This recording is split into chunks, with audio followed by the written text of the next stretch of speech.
अस्सलामुअलैकुम। Welcome to splendid accounts. जैसा कि आपके नॉलेज में है, अराउंड 15 डेज़ या इसके थोड़ा पहले या इससे थोड़ा बाद में हम एक अपनी बिल्ड अपलोड करते हैं, जिसमें कुछ नए फीचर्स ऐड करते हैं या पुरानी फीचर्स को हम फर्दर मॉडिफाई या रीट्यून करते हैं। तो अब लास्ट हमारी 2-3 दिनों पहले बिल्ड अपलोड हुई है, उसके बारे में डिटेल से हम देखते हैं कि क्या-क्या चीज़ें अपलोड हुई हैं हमारे पास। इसके लिए आपको पता है कि हम यहाँ कंपनी नेम के पास क्लिक करते हैं, व्हाट्स न्यू आता है यहाँ पे हमारे पास।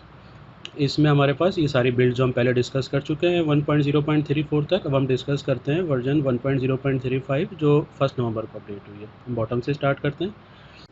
फर्दर डिस्कशन से पहले इस वीडियो को लाइक करें, स्प्लेंडेड अकाउंट्स को सब्सक्राइब करें और बेल आइकन पर ज़रूर क्लिक करें। सबसे पहले हमारे पास है narration text box under company setting. Company setting के लिए आपको पता है कि हम यहाँ पे क्लिक करके कंपनी सेटिंग पर जाते हैं। यहाँ पे सेटिंग के टैब में हमारे पास एक ऑप्शन आ गया है एनेबल नरेशन का। एनेबल नरेशन जब हम करके इसको सेव कर देते हैं तो आपके नॉलेज में होगा, जब हम कस्टमर के लेजर या वेंडर के लेजर पे जाते हैं और उसको नरेशन के साथ डाटा देखते हैं वहाँ पे रिपोर्ट के अंदर, तो हमारे पास प्रोडक्ट्स आती हैं कि कितनी प्रोडक्ट्स कितनी ली हैं। अब वहाँ पे हम कोई नरेशन देना चाहते हैं, जैसा कि हम जर्नल एंट्री के अंदर देते थे इंडिविजुअल लाइन आइटम में कोई पर्टिकुलर नरेशन, तो वो किस तरह देते हैं आइए हम देखते हैं इसको। यहाँ पे अब देखें नरेशन मैंने एनेबल कर दिया है। मैं कोई इनवाइस क्रिएट करता हूँ, अगर डाउन सपोर्ट तो देखें यहाँ पे नरेशन आ गया।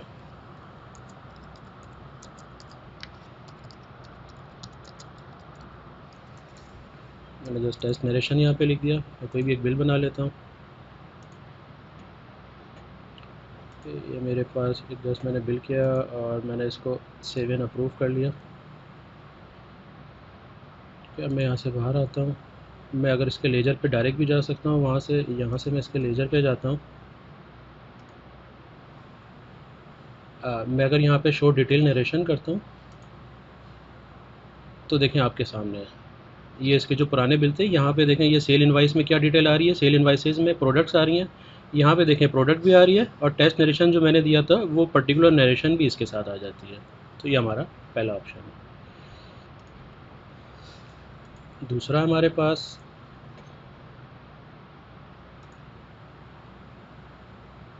Enable the job order output quantity. इसमें क्या होता है आपके पास जॉब ऑर्डर में अगर आपके पास क्वांटिटी नॉर्मली ये होता है कि हम एक जॉब ऑर्डर क्रिएट करते हैं कि बिलफर्स्ट 10 यूनिट का हमें पीसेस का जॉब ऑर्डर करना है, लेकिन 10 यूनिट्स के हम इनपुट तो ले लेते हैं, आउटपुट हमें किसी वजह से 10 रिसीव नहीं होता है। तो वो चीज़ हमने सिस्टम में फर्दर ऐड कर दी है। तो यहाँ पे जॉब ऑर्डर पे हम आ जाते हैं। एक मैं जॉब ऑर्डर क्रिएट करता हूँ यहाँ पे, ये मेरे पास जॉब ऑर्डर की आ गई। अब देखें मैं यहाँ पे अगर 10 यूनिट ले लेता हूँ तो मैंने ये फार्मूले सेट किए मैं सारे 10 के लिहाज से इसने ऑटो कैलकुलेशन कर दी। लेकिन मुझे किसी भी वर्किंग की वजह से, इशू की वजह से पूरे 10 पीसेज रिसीव नहीं हुए, मुझे 8 पीसेज रिसीव हुए। तब मैं इसको मॉडिफाई करके यहाँ से 8 कर देता हूँ। अब मैं जैसे ही 8 करता हूँ देखें इसने 8 के लिहाज से इसने कॉस्ट भी इसकी चेंज कर दी। तो मेरे पास इनपुट से जो आउट होंगे वो 10 यूनिट के लिहाज से होंगे, आउटपुट में 8 होंगे मेरे पास। ये वर्किंग हो गई है। तो ये चीज़ें हमारे स्टॉक से लेस हो जाएंगी, 8 पीस स्टॉक में पैनल के ऐड हो जाएंगे। इसको सेव एंड अप्रूव कर देता हूँ। तो ये अभी इसके क्वांटिटी का इशू है, फ़िलहाल हम इसको इग्नोर करते हैं। तो ये हमारा दूसरा पॉइंट था। थर्ड हमारे पास है सेल रिटर्न कस्टम टेम्पलेट। अच्छा, कस्टम टेम्पलेट्स के लिए आपको पता है हम कंपनी सेटिंग में जाते हैं। यहाँ पे हमारे पास प्रिंटिंग टेम्पलेट्स आते हैं। अब देखें हमारे पास कोटेशन के अंदर भी ऑलरेडी हमारे पास कस्टम टेम्पलेट अवेलेबल है। सेल इनवाइस को हम स्किप करते हैं, सेल रिटर्न पे आते हैं। सेल रिटर्न पे हमारे पास एक नॉर्मल टेम्पलेट अवेलेबल था, एक हमारे पास पीओएस का टेम्पलेट अवेलेबल था। अब कस्टम टेम्पलेट आ गया। कस्टम टेम्पलेट में क्या होता है, जैसे हम इसको इनवाइस में भी डिस्कस करेंगे, अभी हम पहले इसको डिस्कस कर चुके हैं ऑलरेडी कोटेशन के अंदर। आप अपनी मर्ज़ी से कोई भी टेम्पलेट अपनी डिज़ाइन कर सकते हैं। फॉर एग्जांपल आप कहते हैं इसका नाम मुझे सेल रिटर्न नहीं चाहिए, इसका नाम सेल रिटर्न 1 2 3 चाहिए। ये नेम आप चेंज कर सकते हैं। आप कहते हैं यहाँ पे मुझे प्रोडक्ट की पिक्चर नहीं चाहिए, प्रोडक्ट की आपने कहा मुझे इमेज नहीं चाहिए, आपने इमेज हटा दी। यहाँ पे ये डिटेल भी एक स्टाफ, ये जो है ये एक वैसी बैक पे हमने कुछ वर्किंग की हुई थी, डिटेल ग्रुप है, डिटेल ग्रुप की, ये आपने कहा ये नहीं चाहिए। मैं टैक्स की वर्किंग नहीं करता हूँ, मुझे टैक्स का कॉलम इंडिविजुअल नहीं चाहिए, या इसी तरह मुझे बारकोड नहीं चाहिए ऊपर। तो ये सारी वर्किंग जो है आप इसको सेव करके सेव करेंगे। और इसको सेलेक्ट करेंगे। तो अब आपके पास ये फॉर्मेट जो है सेल रिटर्न पे अवेलेबल होगा और इस वर्किंग के तहत आप इसका प्रिंट ले सकेंगे। इसी तरह हम अगले फॉर्मेट को देखते हैं, सेम यही सेल इनवाइस कस्टम टेम्पलेट। दोबारा हम इस पर आते हैं, company setting, printing template, cell invoice. Same देखें वही फॉर्मेट अवेलेबल है जो अभी हमने डिस्कस किया था। इसी तरह अगर आप कुछ लोग कहते हैं अपनी इनवाइस को सेल टैक्स इनवाइस के नाम से यूज़ करते हैं, कुछ कहते हैं नहीं हम सेल टैक्स इनवाइस नहीं, हम टैक्स रजिस्टर्ड नहीं, तो हम सेल इनवाइस, इसको हमने सेल इनवाइस कर दिया। इसी तरह आप कहते हैं कि मुझे यहाँ पे नरेशन चाहिए, नरेशन आ जाएगा यहाँ पे। आप कहते हैं मुझे सब्जेक्ट भी चाहिए यहाँ पे, तो ये जो चीज़ें आप अपनी मर्ज़ी से यहाँ पे चेक अनचेक करेंगे वो सारी चीज़ें आपके पास मैनेज हो जाएंगी। मतलब अलग अलग पोर्शन है, टॉप या हेडर हो गया या ये डिटेल सेटिंग हो गई, फुटर हो गया, ये सारी चीज़ें आप यहाँ पे अपनी मर्ज़ी से सेट कर सकते हैं। तो ये हमारा इनवाइस का भी इसी तरह का टेम्पलेट अवेलेबल है, जब कोटेशन इनवाइस सेल रिटर्न इन तमाम चीज़ों पे अवेलेबल हो गया। तो इसको मैं सेव कर देता हूँ।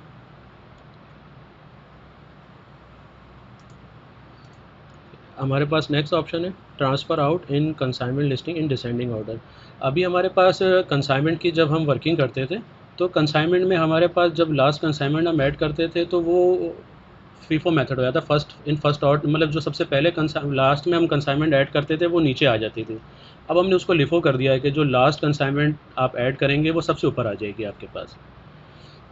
ख़ासतौर से जो कंसाइनमेंट का ऑप्शन यूज़ कर रहे होते हैं उनको ज़्यादा ये अंडरस्टैंडिंग हो जाएगी इस चीज़ की।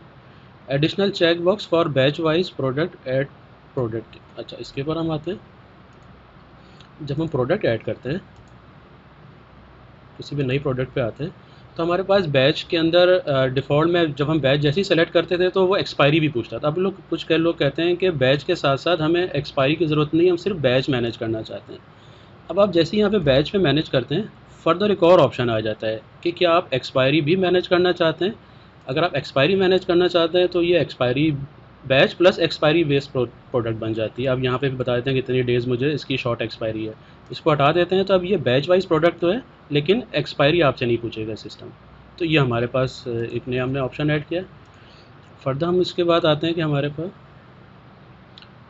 Quick add products scan button. ये हमारे काफ़ी सारे फॉर्म पे अवेलेबल थे क्विक स्कैन, कुछ फॉर्म्स पे अवेलेबल नहीं थे। हम जैसे अगर देखते हैं यहाँ पे, जैसे पीओएस पे तो लाजमी बात है वर्किंग इसी की होती है। इनवाइस वाला के ऊपर भी ऑलरेडी अवेलेबल था हमारे पास, ऑर्डर वाला के फॉर्म पे अवेलेबल नहीं था। तो यहाँ पे गुड प्रोडक्ट या इसको हमने रिनेम भी कर दिया है, स्कैन का यहाँ पे ऑप्शन दे दिया। कुछ लोग कंफ्यूज होते थे कि ऐड प्रोडक्ट है, सिर्फ स्कैन यहाँ से कर सकते हैं। अगर आप ऑर्डर के ऊपर आते हैं तो जितने भी हमारे फॉर्म में, अब आप यहाँ से डायरेक्टली क्लिक करके स्कैन करके भी अपनी प्रोडक्ट को हर फॉर्म पे, एंट्री फॉर्म पे यूज़ कर सकते हैं, चाहे वो सेल के फॉर्म हो चाहे वो परचेज़ के फॉर्म हो। ये हमारे पास आ गया। अब देखिए हमारे पास अगला जो ऑप्शन है remove void transaction from listing page in the default. ये काफ़ी लोगों की रिक्वेस्ट आती थी हमारे पास ट्रांजैक्शन फॉर्म में।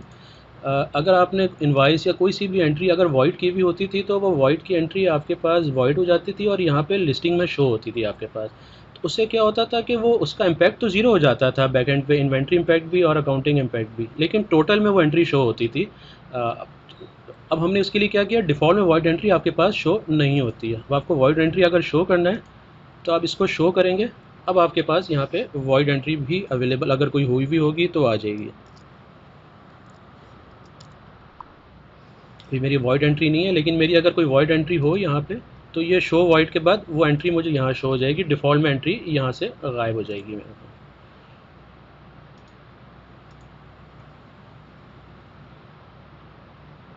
Revise on fund transfer. Fund transfer के फॉर्म पे हमारे पास इससे पहले रिवाइज़ का ऑप्शन किसी हमारे डिफरेंट फाइनेंशियल इशूज़ की वजह से हमने नहीं दिया हुआ था, लेकिन लोगों की रिक्वेस्ट आती थी कि हमें रिवाइज़ का ऑप्शन भी वहाँ पे दे दें। तो हम फ़ंड ट्रांसफ़र हमारे पास अकाउंट्स के अंदर होते हैं, अकाउंट्स में फ़ंड ट्रांसफ़र, मैं किसी भी फ़ंड ट्रांसफ़र को ऐड करता हूँ। अब ये रिवाइज़ का बटन आ गया, पहले रिवाइज़ का बटन अवेलेबल नहीं होता था। अच्छा, the principal drop down at product purchase report. Product purchase report पे काफ़ी सारे रिपोर्ट पे प्रिंसिपल का था लेकिन इस रिपोर्ट पे अवेलेबल नहीं था, तो लोगों की रिक्वेस्ट आई थी तो हमने उसके बाद इसको यहाँ भी ऐड कर दिया।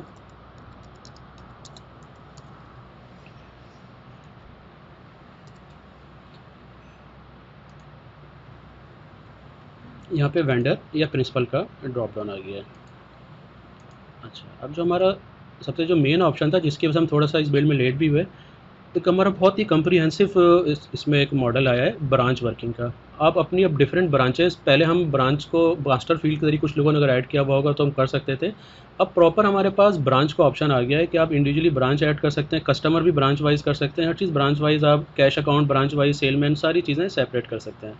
उसके लिए क्या करना पड़ता है हमें, अच्छा ब्रांच की हम एक बहुत कम्प्रिहेंसिव वीडियो भी अपलोड हो हम अभी इमीडिएटली सी साथ साथ अपलोड हो जाएगी वो, तो वहाँ से भी देख सकते हैं। यहाँ से सिर्फ हम देख लेते हैं कि ब्रांच को एनेबल कैसे करते हैं। कंपनी सेटिंग पर आते हैं हम। कंपनी सेटिंग में सेटिंग पर आते हैं, हमारे पास सबसे बॉटम में एनेबल ब्रांच का ऑप्शन आ जाता है। तो अभी हम सिर्फ यहीं तक ब्रांच को डिस्कस करते हैं, बाकी हमारी पूरी डिटेल डिस्कशन ब्रांच के हवाले से सेपरेट वीडियो में होगी। तो ये हमारा जो हमारी बिल्ड थी वर्जन 1.0.35 11 1 नवंबर को जो हमारी अपलोड हुई थी, उसके बारे में हमने पूरी डिटेल से डिस्कशन कर ली। Thank you. अस्सलाम वालेकुम।